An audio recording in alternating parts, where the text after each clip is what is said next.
Gracias, señora presidenta. Vemos hoy, en virtud de lo que dispone el artículo 563 de la Ley Orgánica del Poder Judicial, vemos hoy la memoria del año 2014.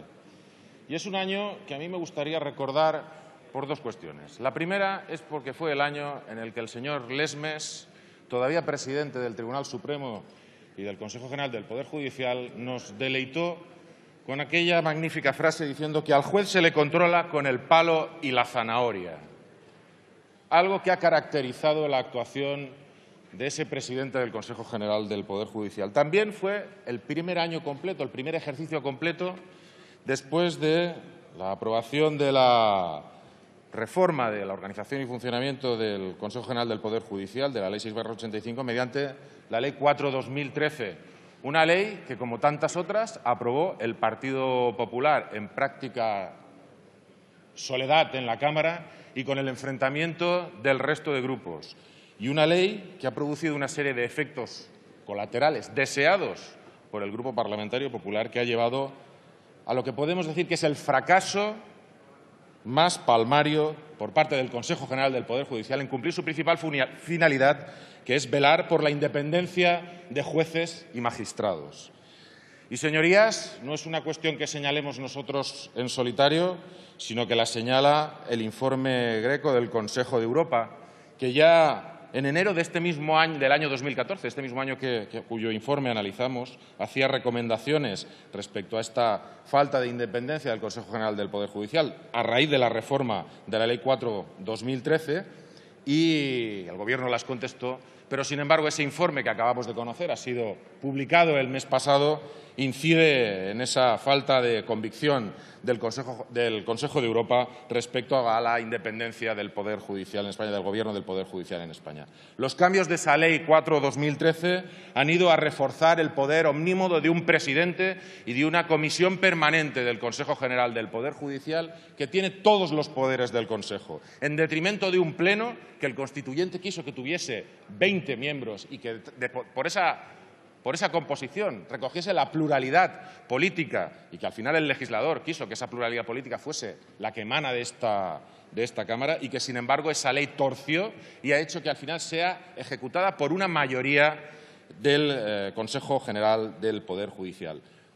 Una mayoría que podría variar. Hay un artículo en esa ley orgánica, en la 685, el 601, que habla de la rotatividad de los miembros de la Comisión Ejecutiva del Consejo General del Poder Judicial. Y dice que es una rotatividad que se procurará.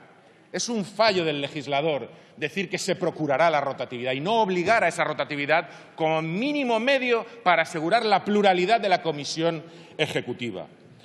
Una forma de funcionar en la cual el exigir solamente mayorías simples frente a las mayorías cualificadas, o el que la votación para los nombramientos sea pública en lugar de votación secreta, hace que después vengan determinadas recriminaciones. En esa política de nombramientos que otros grupos han criticado y que constituye la política de la zanahoria, como contraparte, tenemos la política del palo, que decía el señor Lesmes, ejecutada por el promotor de la acción disciplinaria, regulado por el artículo 603 y siguientes.